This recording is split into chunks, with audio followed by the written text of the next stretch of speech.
وزیر اطلاع سندھ شرجیل میمن نے red line B R T project سے متاثرہ شہریوں کو خوشخبری سنا دی ہے۔ کہا کہ بی آر ٹی پروجیکٹ پر کام دوبارہ شروع ہونے کے بعد شہریوں کو 2 سے 3 ماہ میں واضح بہتری نظر آئے گی۔ زیر تعمیر حصوں کو مرحلہ وار بحال کر کے ٹریفک کے لیے کھول دیا جائے گا۔ مزید جانتے ہیں ڈان نیوز کے نمائندے عمران احد خان سے۔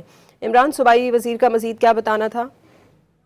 دیکھیں، ان کو یہی کہنا ہے کہ ریڈ لائن جو بی آر ٹی ہے وہ صرف ایک منصوبہ نہیں ہے، کراچی والوں کے مستقبل کی شہرک ہے۔ ان کا یہ بھی کہنا تھا کہ کام دوبارہ شروع ہونے کے بعد جو ہے 2 سے 3 ماہ کے اندر جو ہے شہریوں کو واضح طور پہ بہتری محسوس ہونے لگے گی۔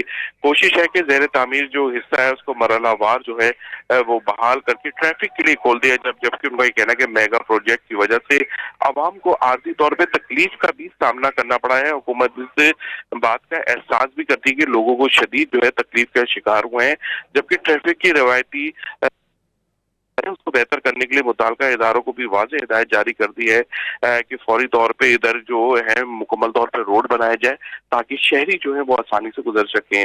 جبکہ ان کا یہ بھی کہنا ہے کہ سندھ کے تمام جو معاملات ہیں ان کا تفصیلی جائزہ لیا جا رہا ہے جو جہاں پر ترقیاتی کام چل رہے ہیں، اور ان کا یہ بھی کہنا ہے کہ فوری طور پہ ان کو مکمل کرنے کی ہدایت کر دی۔ جبکہ red line B R T ہے سندھ حکومت کا اہم منصوبہ ہے۔ اس کا مقصد ہے کہ شہریوں کو جدید جو ہے وہ راستے دیے جائیں، جبکہ ٹریفک کے لیے بھی اچھا ماحول پیدا کیا جائے کہ جب ٹریفک جام جیسے مسائل ہیں وہ نہ ہوں، جبکہ ماحول دوست اور معیاری سفری سہولت فراہم کرنا بھی سندھ حکومت کی اولین ترجیح ہے۔ بہت شکریہ عمران احد آپ کا۔